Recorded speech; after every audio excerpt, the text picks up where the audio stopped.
안녕하십니까? 네, 교과 공부 시간입니다. 2026년도 제1기의 교과에 하늘과 땅을 하나로라는 제목을 가지고 빌보서와 골로새서를 기준으로 해서 공부를 했는데 오늘은 마지막 13번째 안식일입니다.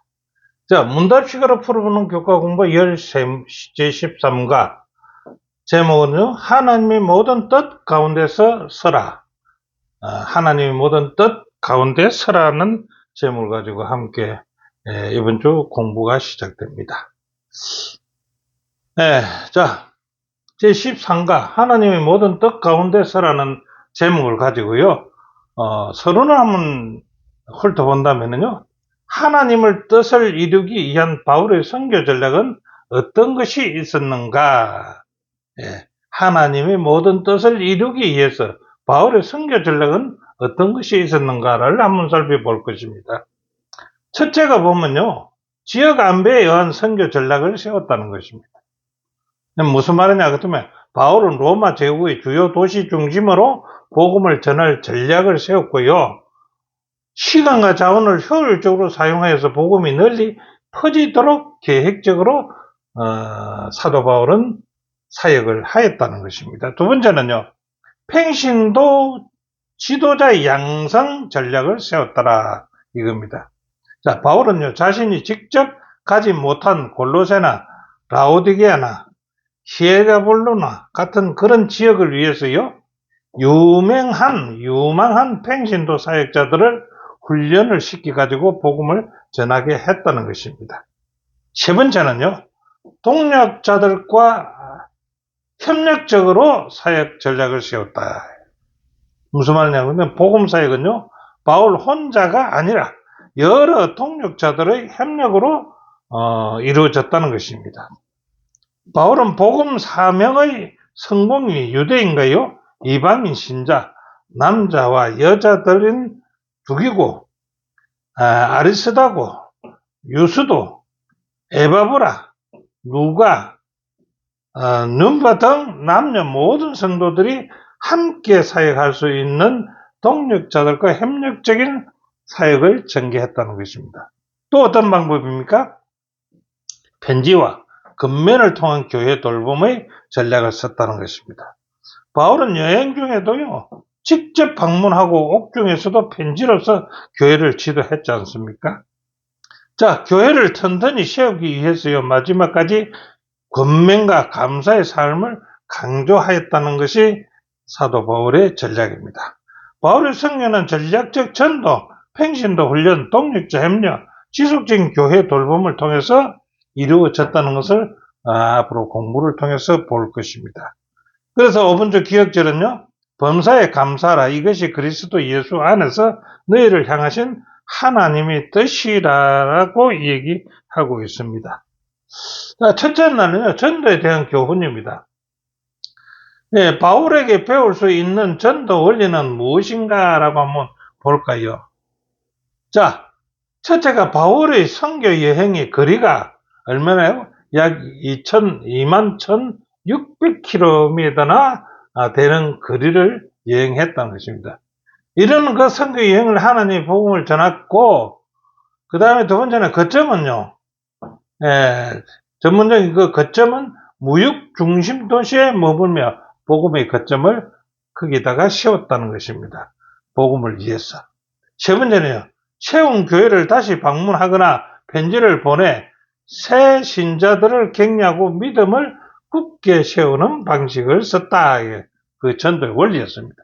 바울은 단순히 복음을 전하는 것뿐만 아니라 교회를 세우고 성도들을 지속적으로 돌보았다는 것입니다. 자, 두기고라는 사람인데 그 두기고는 어떤 사람인가? 사도의 신실한 동력자, 복음을 전하고 편지를 전달하는 사자, 메신저 역할을 하는 두기고였다. 두 번째는 두기고에 대한 성경의 모서에서는 어렵게 묘사하고 있는가? 사랑받는 형제, 신실한 일꾼, 주 안에서 함께 종된 자라는 칭호를 받았습니다. 자, 두기고의 주요 사역에는 어떤 것이 있습니까? 예루살렘 교회를 위한 연보 전달할 때 함께 여행에 동행했고요. 바울의 상황을 교회에 전달하는 사명을 했고요. 교회를 위로하고 격려하는 역할을 했던 것이 두기고라는 것입니다. 자, 핵심을 이렇게 보면요. 바울이요. 신실하고 교회와 교회를 연결하는 전달자로 사용한 바울의 신실한 동력자 두기고라고 얘기하고 있습니다. 그 다음에 한 사람 더 있는데 오네시모는 어떤 사람인가요? 원래는요. 빌레몬의 종이었으나 도망하였어요. 로마에서 바울을 통해서 그리스도인이 된 자가 오네시모입니다. 그런데 바울은요. 그를 빌레몬에게 자기 주인에게 다시 보냅니다. 그게 골로새서 9절이죠. 그러면서 그 오네시모를 갖다가 사도 바울 말하기를 신실하고 사랑을 받는 형제 오네시모라 이러면서 함께 보내노니 그는 너희에게서 온 사람이라.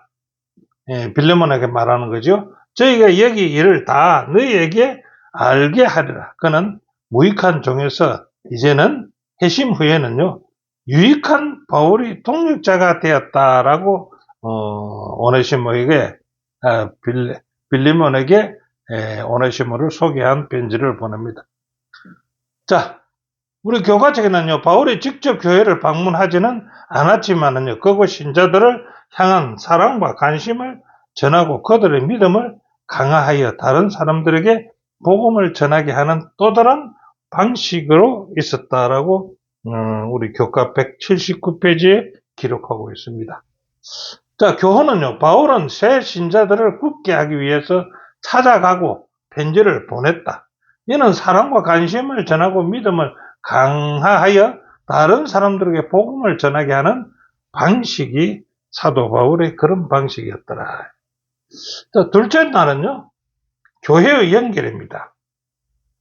자, 초기 교회가 그 지역 교회들 간 하나님의 공동체로 엮는 방법과 오늘의 엮는 방법은 어떤 차이가 있는가 한번 볼까요? 네, 초기 교회는 그렇습니다. 바울 당시는요. 바울은 편지와 사자들 그리고 동력자들의 인사를 통해서 교회들이 서로 하나로 연결된 하나님의 공동체임을 느끼게 했던 것이 초기 당시에 바울이 있을 때 교회입니다. 지금 현재는 어떨까요? 현재는 인터넷을 통해서요, 교단 관계망과 수많은 기기로 연결되어 있는 교단적 연결망을 통해서 하나가 되게 하고 있지 않습니까? 공동체 역할을 한다. 자, 골로새 4장 10절부터 11절에서 바울은요, 어떤 방법으로 교회의 연결을 독려했는가 한번 볼까요? 첫째, 사도 바울은요, 데살로니가 출신인 아리스다고 또 비겁한 자라고 말하는 마가 또 유수도 등을 할례자들을 바울은 동력자로 인사를 전합니다. 그들을 서로 교제하고 방문하도록 권면하고요. 교회의 연합을 독려했다는 것입니다. 이들을 통해서. 그 다음에 여기에서 마가를 비겁한 자라고 이렇게 적었는데 그 비겁한 자는 마가는 처음에는요 바울의 선교 여행을 중도에서 떠나가 버렸지 않습니까? 그 때문에 함께 가지 못했지만은요 그 이후에는 회복되어서요 바울에게 유익한 동력자가 된 것이 바로 누굽니까? 비겁한 자라고 하는 마가였습니다. 두 번째, 바울은요, 에바브로나 누가나 데마나 이 세 명의 이방인들을 말하고 있습니다. 이방인도 함께 일한다 이거지요. 인사말을 통해서 바울이 전달하려는 중요한 기별의 목적은요, 유대인이나 이방인 신자들이 함께 협력하여서 하나님의 나라를 위해 연합하여 일해야 한다는데 메시지가 있는 것입니다. 그렇다면 오늘날 교회의 연합에는 문제가 없을까요? 교과책에는 연합에 대한 위협은 새로운 것이 아니다. 근래 들어서 재림교회가 전 세계로 확장되면서 커다란 변화를 겪었고요. 여러 세력이 교회의 연합을 해치려고 공격해 왔다는 것입니다. 연합에 대한 이런 긴장은 교회의 모든 차원에서 감지된다라고 181페이지에 저자는 기록하고 있습니다. 자, 교훈은 이렇게 되는데, 단절된 고대 세계에서 신자들이 연합하고 조화되게 만드는 것은 큰 도전이었죠. 바울은 편지와 여러 방법으로 이런 신자들 사이의 연결을 만들려고 정진했다는 것입니다. 자, 셋째 날은요, 완전하고 확신 있게 서기를 바란다. 바울은 동역자들은요, 복음에 대한 목적은 무엇이었을까요? 자, 그들은 복음 전파라는 분명한 목적에서 직결하며 살았다고 볼 수가 있다는 것입니다. 두 번째는 그 결과 복음은요, 로마 제국 전역과 그 너머까지 퍼지게 되었다는 거 아닙니까? 그래서 오늘날요, 그리스도인들도 분명한 영적 목적과 집중이 필요하다라고 얘기합니다. 자, 두 번째는 에바브로는 복음 전파의 목적으로 어떤 기도를 드렸는데 어떤 기도를 드렸을까요? 골로새 4장 12절부터 13절에 있는 말입니다. 골로새 4장 12절에는요. 에바브로가 어떤 기도합니까? 그리스도 예수의 종인 너희에게서 온 에바브로가 항상 너희를 위하여 애써 기도하며 너희로 하여 하나님의 모든 뜻 가운데서 완전하고 확신 있게 서기를 구하는 기도를 에바브로가 드리고 있다는 것입니다. 자, 에바브로의 기도는요, 우리 교가책에 분명한 초점을 가지고 있습니다. 그는 골로새 신자들이요, 하나님의 모든 뜻 가운데서 완전하고 확신 있게 서기를 구했다는 것입니다. 골로새 4장 12절의 말씀이죠. 자, 그의 기도에서 그 목적이 성취되는 방법은 에바브로의 기도 속에는 네 가지 중요한 요소가 있는데 그것이 무엇인가 봅시다. 설하라고 하는 단어입니다. 설하. 어떻게 설하? 믿음 위에 굳게 서서 복음의 진리를 확신하는 것을 기도를 했습니다. 두 번째는 마귀의 계계를 대적하기 위해서 하나님의 전신갑주를 입는 삶으로 설하는 것입니다. 그 다음에 완전하라는 것은 뭘까요? 죄 없는 상태가 아니라 희생적 사랑과 성숙한 성품으로 자라가는 영적 성숙을 의미한다라고 했습니다.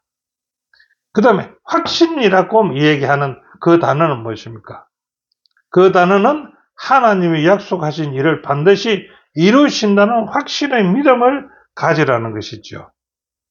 그 다음에 하나님의 모든 뜻 가운데서 어떻게 하라고요? 하나님의 뜻을 지식과 지혜로 충만히 아는 삶을 살아라고 얘기합니다.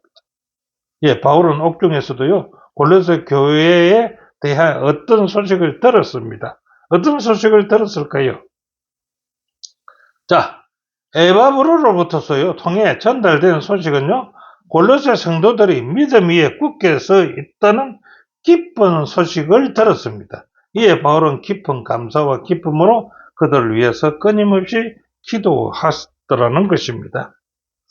자, 교훈은요, 골로새의 복음을 전한 에바브로의 기도는요, 분명한 초점을 가지고 있었습니다. 그는 한 것이 아니라 어떤 분명한 초점을 가지고 있습니다. 그는 신자들이 하나님의 모든 뜻 가운데서 완전하고 확신 있게 서기를 구한 기도를 드렸다는 것을 앞에서 보았지요. 자, 넷째 날은요, 세상에 거하나 세상에 속하지 않아야 된다는 것이죠. 골로새 4장 14절 15절, 디모데후서 4장 10절과 11절에는요, 누가와 대만은 어떤 차이를 보이는가, 그 이유는 무엇인가 봅니다. 우리가 세상과 세상에 속하는 것에 대한 얘기가 됐죠. 자, 누가는 세상보다 예수님과 하나님의 나라를 더 사랑이기 때문에 어려움 속에서도 바울과 함께 했고요.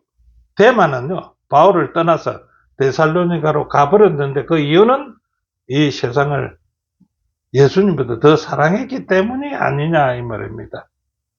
교과책은 이렇게 이야기합니다. 예수님과 그분의 나라에 대한 누가의 사랑은요, 그로 하여금 어떤 일이 있어도 끝까지 바울과 함께 서게 했으나 대만은 장차 올 세상보다도 무엇을 더 사랑했다? 이 세상을 더 사랑해서 예수님을 떠났다는 것입니다. 자, 두 번째는요, 다음 구절에는 재림을 기다리는 사람들의 어떤 권면이 주어지는데 어떤 권면이 주어지는가 한번 볼까요? 자, 다음 구절인 게 성경이고, 마태복음 13장 31절 37절을 줄여서 말하면 주님의 재림이 때는요, 아무도 모르므로 항상 깨어 준비하라라고 권면하고 있습니다. 디도서 2장 11절부터 14절에는 뭐라고 할까요? 하나님의 은혜를 받는 성도는요, 경건하게 살아야 되며 복된 소망인 재림을 기다리는 삶을 살아야 된다.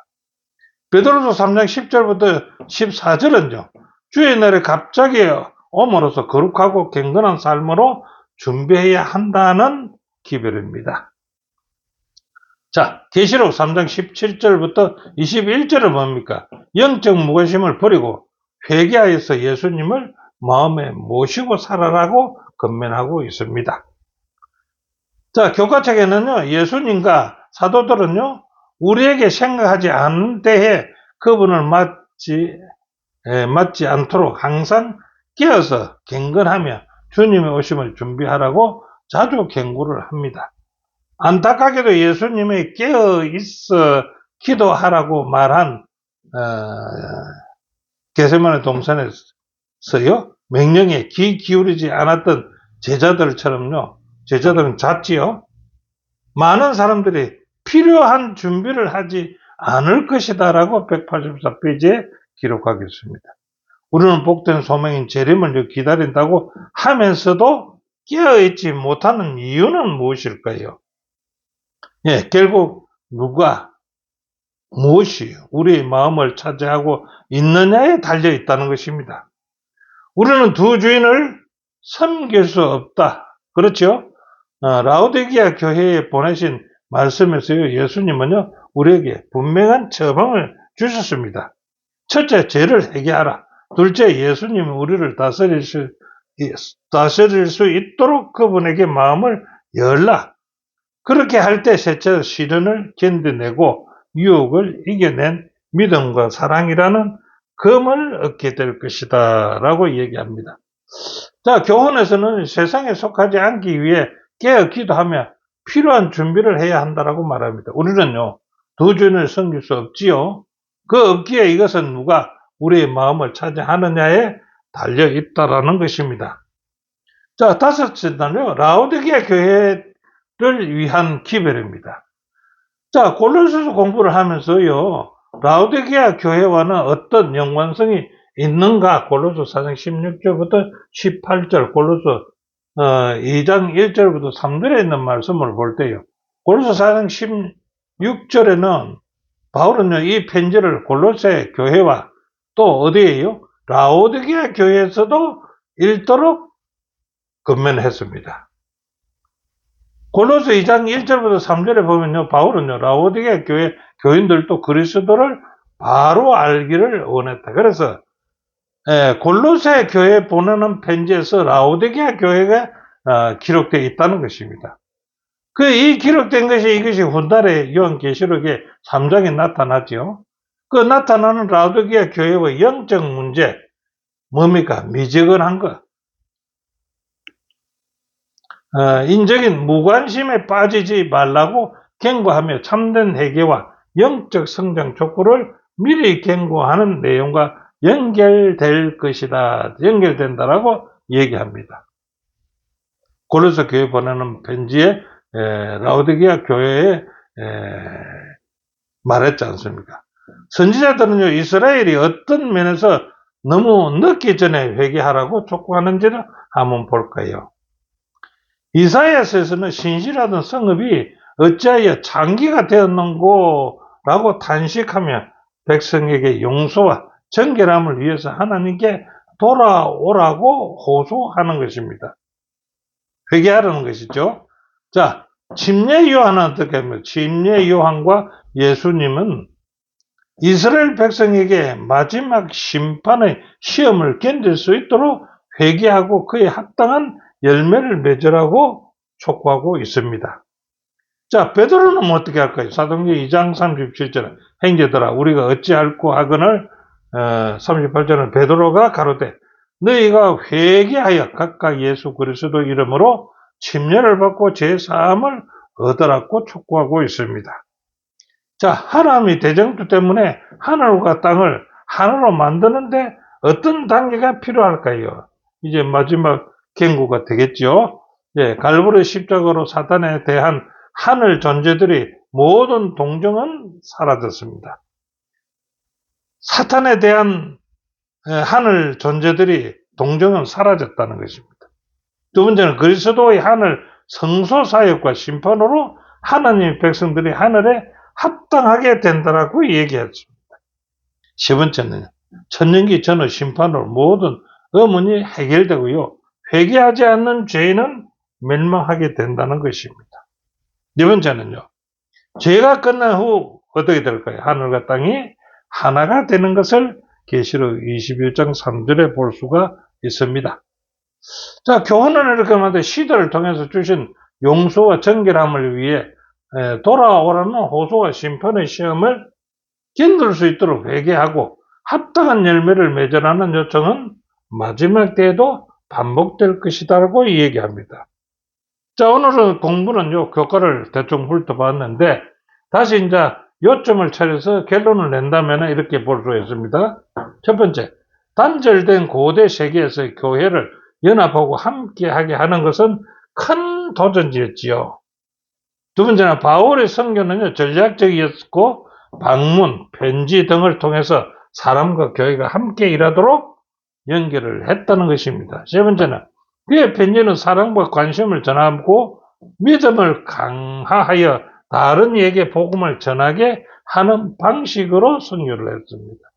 네 번째는 초기 교회의 선교와 기도는요, 분명한 초점을 가지고 기도하고 선교했습니다. 다섯 번째는 우리는 두 주인을 섬길 수 없습니다. 세상에 속하지 않기 위해 깨어 기도하며 필요한 준비를 해야 됩니다.